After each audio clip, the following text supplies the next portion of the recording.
Javier, sin luz y sin agua. Ahí. Así es que está este país en medio de la revolución digital y de los avances que muestra el gobierno en muchas áreas. Y yo creo que podemos afirmar incluso que hemos avanzado en algunas áreas, pero estamos sin luz y sin agua.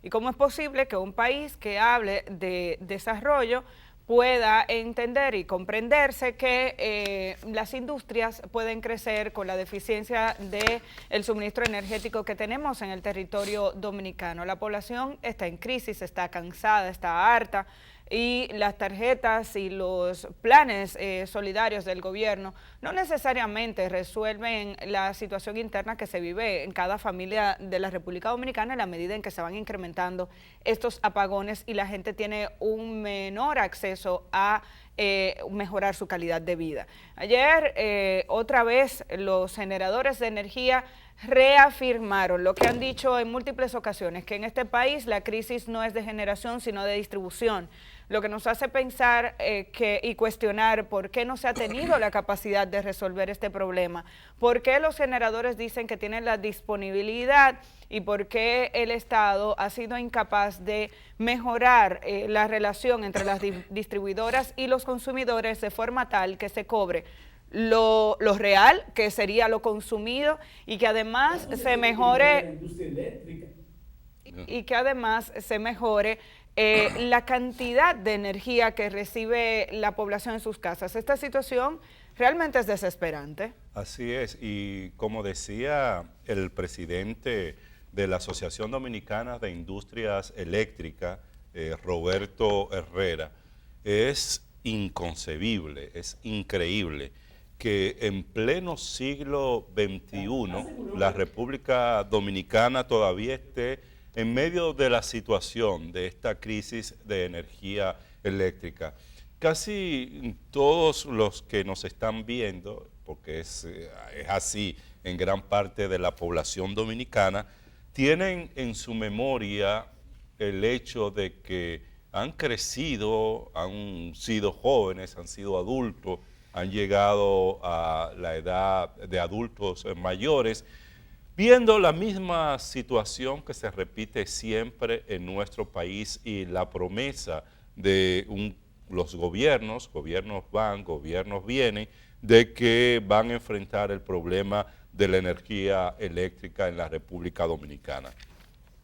Y bueno, es una situación que se da en medio de estos avances que tú hacías referencia y al mismo tiempo en una sociedad donde tiene décadas con importantes crecimientos económicos que exhibe en niveles de desarrollo que nos colocan como un país con cierta estabilidad en términos macroeconómicos a nivel de la región, pero no hemos sido capaces, o el Estado dominicano no ha sido capaz definitivamente de enfrentar un problema de esta naturaleza. Y como tú decías, el problema ahora mismo sigue siendo problema de un apagón financiero. La situación que se está dando esencialmente es que parece que el gobierno no dispone de los recursos necesarios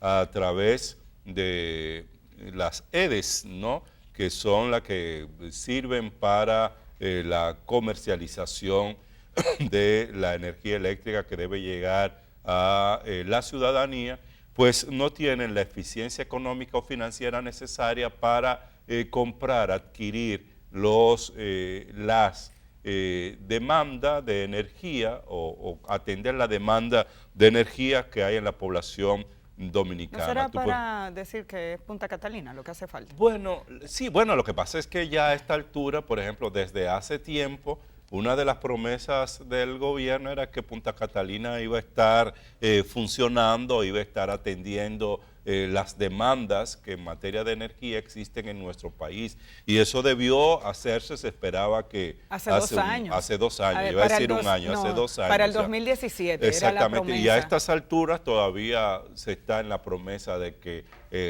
la primera de las plantas comience a funcionar bien, porque no está funcionando del todo, y a ver cuándo comienzan las pruebas de la segunda fase, de la segunda planta de Punta Catalina. Mientras tanto, la población es que está siendo afectada por esta situación. Y en medio, Amelia, de un panorama internacional que no luce halagüeño, porque tenemos, bueno, lo conversábamos fuera de cámara, la situación que se ha dado en Arabia Saudita a partir de unos ataques que varias empresas petroleras en Arabia Saudita pues tuvieron, y esos ataques implicó que casi el 50% de la producción de petróleo de este país se viera afectado. Es un país que propone o lleva al mundo, produce para el mundo cerca del 6% del petróleo que demanda la humanidad. Claro, en estos días ya se ha podido como mejorar la situación, resolver la situación, sobre todo el día de ayer, pero eso pone muy en riesgo economías como la República Dominicana, que depende tanto del petróleo, porque el hecho de que se dé un ataque de esta naturaleza, como el que se dio en Arabia Saudita, significa una probabilidad muy alta de que los precios del petróleo comiencen a incrementarse. Y si encima de la situación que tenemos en la actualidad hay incrementos internacionales de los precios del petróleo, imagínate en qué situación nos veremos nosotros como país, ¿no? En adición a eso, Javier, hay que decir que hay que estar pendientes.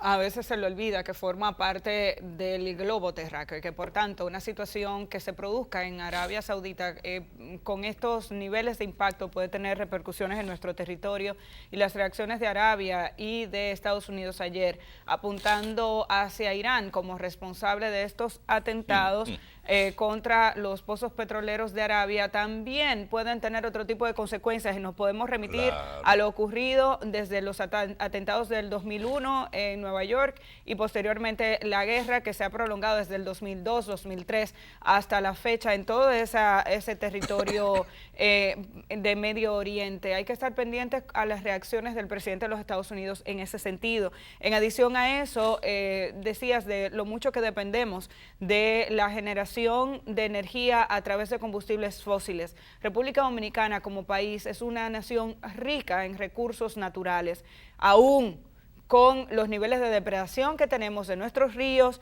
y la manera en la que desaprovechamos esos recursos y los maltratamos y no los preservamos, y por eso las observaciones que hacíamos hace un momento con relación al uso del agua.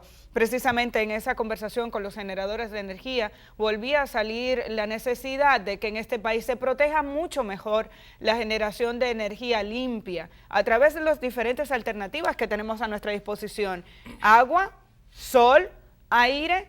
En muchas ocasiones las trabas son burocráticas y aquí se ha convertido incluso en una ciencia, la permisología, lo que hay que lograr para poder acceder a ciertos pasos con los que se cumple con la ley, pero hay muchas trabas en el camino. El otro tema que sale a relucir es la incapacidad que tiene el sistema en algunos sectores para que la energía generada a través de esas plantas ingrese al sistema. Y a propósito del tema de las necesidades que se tienen en muchas comunidades, hay algunas provincias de nuestro país que han estado reclamando una mejora en las condiciones de vida, una mayor atención por parte del gobierno central. Esto se debe a que estas comunidades, estas provincias sobre todo, han ido sumando dificultades que les han permitido hacer un llamado al gobierno central, y en muchas ocasiones este llamado no ha sido escuchado. Tenemos por la vía telefónica al padre Miguel Ángel de Radio Seibo, forma parte de ese conjunto de comunitarios que se unieron alrededor de esta provincia para reclamar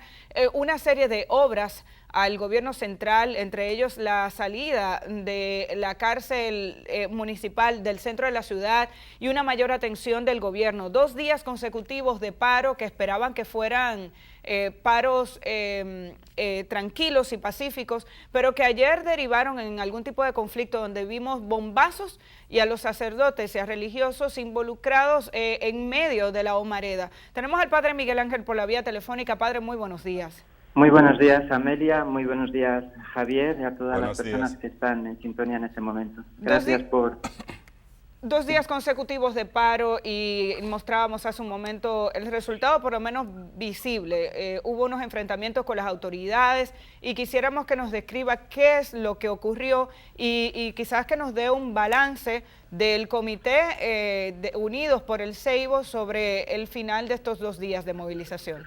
Sí, pues ayer evaluábamos al final de la tarde el movimiento Unidos por una Mejor Provincia del Ceibo, estos 2 días de huelga, de huelga pacífica, porque desde hace 4 años que se constituyó este movimiento reclamando las obras que usted dice, Amelia, de una universidad, el traslado de la cárcel, el hospital, los caminos vecinales, agua potable y también el tema de la tierra que está de fondo, compartir y repartir la tierra que está en muy pocas manos. Entonces fueron 2 días llenos de paz, donde el comercio cerró, el transporte también cerró, la educación, las iglesias, todo el mundo se unió.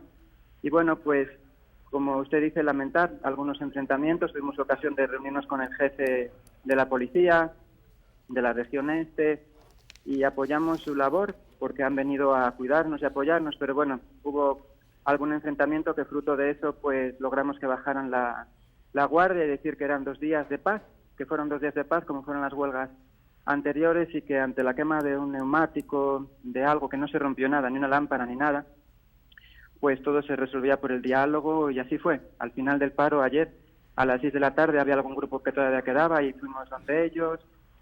Se fueron tranquilos a sus casas, liberamos a los más de 10 presos que habían cogido, queda algún herido, pero ya no hay nada que lamentar. Y bueno, pues con la tristeza de que, como dicen hoy decimos los jóvenes, de que nos dejaron en visto ante varias cartas al presidente, fruto de todas las huelgas, caminatas a Palacio, encendidos de velas, todo de forma pacífica, pues no hemos tenido respuesta a todos estos reclamos dignos y tan básicos para nuestra población de la provincia del Ceibo, que está pasando por muchas dificultades. El último informe de las Naciones Unidas dice que el Ceibo, junto con otras 2 provincias del sur, pasan hambre, y es cierto, ¿no?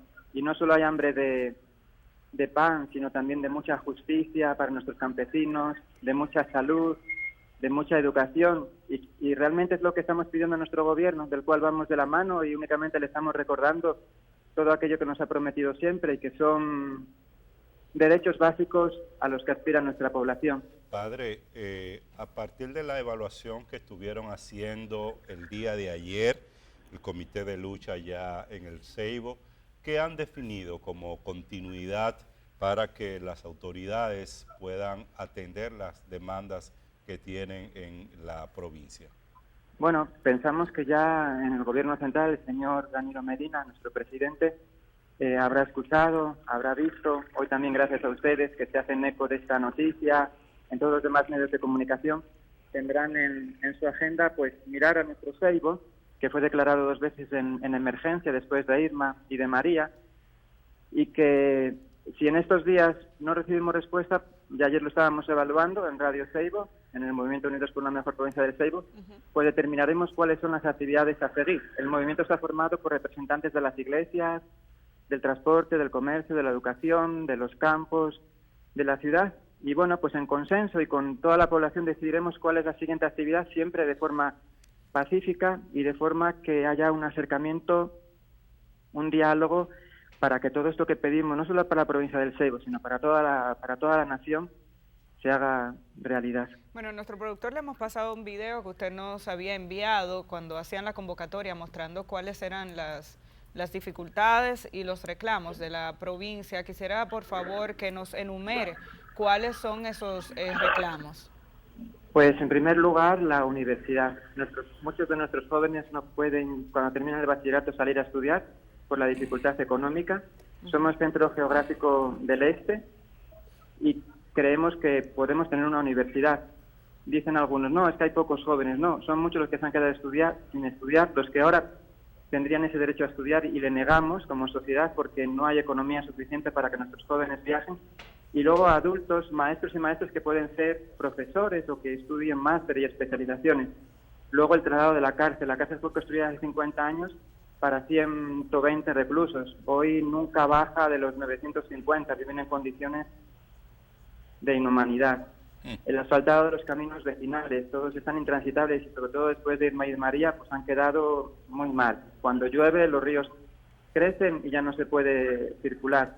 El hospital El hospital está enfermo, podemos decir. Solamente funciona la mitad del hospital y ya son muchas las mamás que van a dar a luz a Romana o a San Pedro. Y bueno, tenemos un excelente equipo de profesionales, de doctores, de enfermeras, pero sin los recursos materiales necesarios para poder atender a las personas. Fíjense, anteayer, en la noche, que hubo algún herido en estos enfrentamientos, no había la ambulancia en el hospital porque estaba prestando un servicio al Roberrí de la capital. Y el senador Santiago Zorrilla, junto con Irene Martínez, la regidora, tuvieron que reclamar una ambulancia en la Romana. O sea, solo hay una ambulancia de servicio para el Seibo.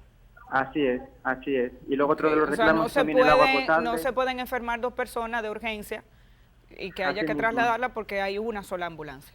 Así mismo, sí. Entonces la salud creemos que es un derecho fundamental que nos asiste en la Constitución y estamos luchando para que en Santa Cruz del Seibo, en Miches y, por qué no, en los campos haya la salud que por derecho, por la Constitución nos merecemos. Luego también el agua potable, la planta de tratamiento, la terminación de la Casa de la Cultura y también, como le decía al principio, la tierra, que la tierra sea repartida y compartida, porque el 70% de la tierra lo ocupa una compañía llamada Central Romana que abusa de nuestras gentes, que hace 3 años destruyó las casas de 80 familias, que la denuncia llegó a Naciones Unidas a Ginebra y que aquí pues hubo una sentencia del Ministerio Público, de la Procuraduría de la República, diciendo que no había nada que sancionar. Los campesinos de la Culebra, de Vicentillo, que están sufriendo persecución por un poder muy fuerte político y económico, han sido desalojados de sus tierras. Hace un año justo destruyeron 212 casas, tenemos campesinos presos, han asesinado a un niño de 12 años. Bueno, queremos que nuestra provincia, que es muy empobrecida porque no tenemos tierra, la están ocupando estas potencias extranjeras como el Grupo Vicini y Central Romana, la dejen y se reparte y comparta, porque ellos la ocupan, la han robado desde generaciones en generaciones. Y creemos que teniendo la tierra para nuestra población de la provincia del Seibo, habrá felicidad y habrá vida para todos y todas. Bueno, muchas gracias, Padre Miguel Ángel, por explicarnos la situación que está viviendo el Seibo y la lucha que está llevando a cabo la comunidad. Una lucha pacífica, a pesar de que individuos particulares no quieren renunciar a ese método tradicional de lucha de quema de goma. El Comité de Lucha del Seibo ha insistido en que sea una lucha pacífica con este conjunto de demandas que esperamos que las autoridades atiendan esta solicitud que está haciendo estos sectores y estos grupos diversos, distintos, iglesias, organizaciones sociales, organizaciones campesinas, mujeres, comercio, para que el Seibo comience a revertir esta situación que nos explicaba el Padre Miguel Ángel de ser una de las provincias más pobres que tiene la República Dominicana. Con esta información nos vamos a la pausa. Cuando regresemos tendremos otros temas para compartir con ustedes. Se integra Uchilora.